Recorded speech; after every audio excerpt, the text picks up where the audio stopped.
Do you think that we're headed towards some kind of a monetary train wreck, given the fact that governments have so abused the market process? I don't know how the current financial system is going to survive. So many things are just fictions. Things are being papered over left and right.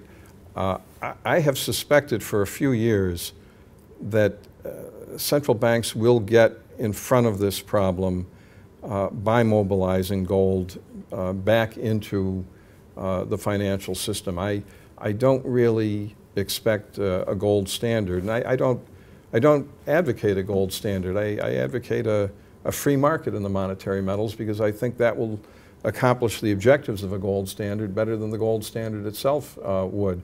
But I will not be surprised if we wake up some morning or turn on the nightly news before going to bed some Sunday night and find out that the G8 or the G20 or the IMF or some of those guys have been meeting, if not at the Plaza Hotel in New York as they did in 1985, have come to some new currency arrangement. And perhaps they will announce that central banks will start buying gold at $5,000 an ounce, perhaps in the name of helping the poor countries where gold is mined, or perhaps very candidly in the name of reliquefying central banks themselves, those that still have sufficient gold reserves to reliquefy themselves with. I believe it was Lyle Gramley, a former member of the Fed's Board of Governors. If it wasn't him, it was another former member of the Fed's Board of Governors who was on Business News Network in Canada a year or two ago when he was getting hit with pretty serious criticism of the deterioration of the Fed's balance sheet. It's, taking all this crappy paper to rescue various financial institutions. And Gramley, or the Fed governor, whoever it was, volunteered to the reporter that he was overlooking something, and that what he was overlooking were the 8,000 tons of gold on the books of the United States government, on the books of the Fed, that were being valued only at the antique price of $42.22 an ounce. And that if there was a market revaluation of this gold, Gramley said, the Fed's balance sheet would look immensely better. Well, this was something that was volunteered by a former member of the Fed's Board of Governors. It signifies that, maybe the Fed thinks about gold a lot more than we do. Gold revaluations have been used in the past for national reliquefations. Roosevelt did it back in 1933 and 1934. A British economist named Peter Millar a few years ago wrote a paper on how the revaluation of gold has been used throughout history to avert debt deflations and reliquefy the financial system.